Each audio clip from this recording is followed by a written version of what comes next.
Well, I think the Senate Republicans have done a very good job in their budget of containing the costs. They're trying to live within the money that's already being collected around the state. And they do change a little bit about how that money is who's collecting that money and how that money is distributed out. In the House side, I'm a little more concerned because they've asked for nearly $3 billion in new taxes on top of the additional revenue that the economy is already generating for the state.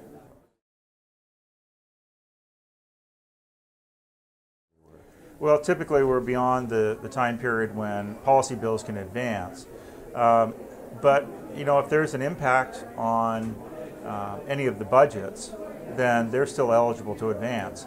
And certainly if we did something about the rule writing that's done in this state by the different state agencies, including eliminating a few rule writing positions, that certainly would have an effect on the budget. So although I have my doubts as to whether that bill is going to come forward, I still think that there is a possibility that a case could be made for that still being brought forward, even with the rules that we have to follow in the legislature.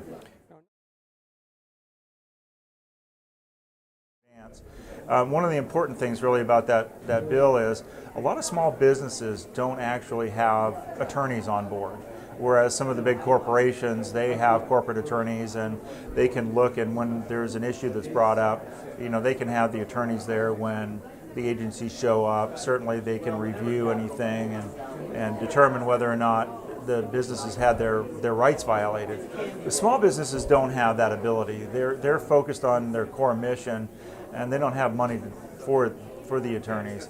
So sometimes they don't always know what their rights are. This bill kind of brings that to light. If an agency is going to come do an audit, do an inspection, do any kind of compliance monitoring, this will force the agency to say, okay, this is what a small business's rights are. Report them to the AG, and they're going to compile that whole list across all the agencies, bring them to the legislature so that we can see what they are, see if those are adequate or not, and if not, then pass legislation to bolster the protections for small business. Okay.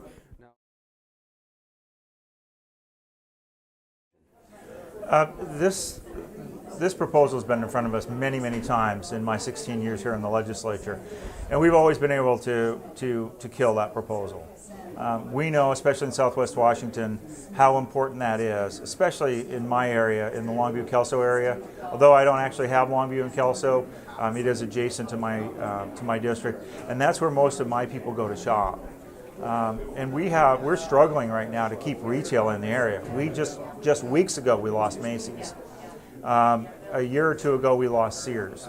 So we are fast losing our retailers already.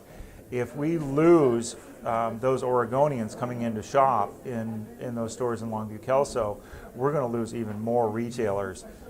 The real concern that I have with that is that there are taxes that are paid by these retailers when purchases are made, regardless of where anybody is from, and that's the B&O tax. Once there's no sale, not only is there no sales tax, but now there's no B&O tax, no contribution to property taxes or any other taxes that are paid by that business. The other thing that really concerns me about this is if we start losing the retail jobs and they start being located over in Oregon, more of our citizens are going to have to go to work in Oregon and start paying the Oregon income tax. So it's really a double hit on the economy of Southwest Washington if we lose those sales. Okay. Taxes. You know, I just got an email from somebody the other day that really summed up what my constituents feel about it. You know, he said, hey, I'm having to live with 25% less revenue since the Great Recession. He said, my revenues haven't even recovered. Ours have more than recovered and have grown tremendously. And he's saying, hey, I have to live within my means, so why aren't you guys living within yours? And that's the message that I'm getting from people. We're sending you plenty of tax dollars now. You figure out how you're going to spend that and do it in an equitable way. Take care of education, take care of the most vulnerable in our society, and take care of public safety. And those really need to be our priorities. And that's the key, prioritizing.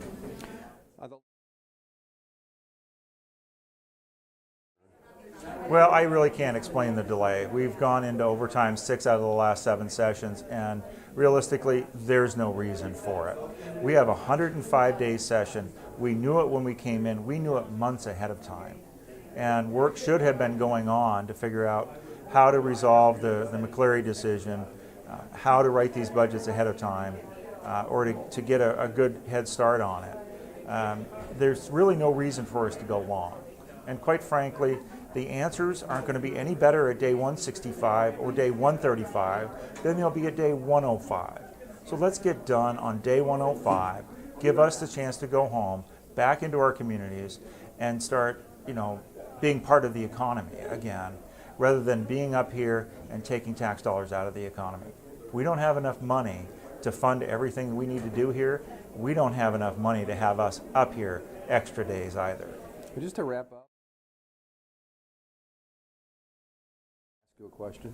The best way for them to contact me really is by email. And the reason that is a lot of times they have a problem and they lay out what the problem is and they give me a lot of details. And it's much easier if they can just put that into an email and send it to me. I can forward that over to staff and say, this is what the complaint is, this is what the concerns are, here are all the specifics. Help me sort through this, help me figure out what the solution is. And then it's very easy to reply back. So that's really the best way.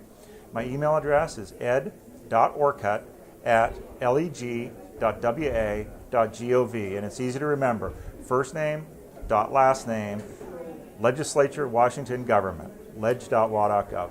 Representative, thanks so much for being with us today. I appreciate it. Thanks for having me on.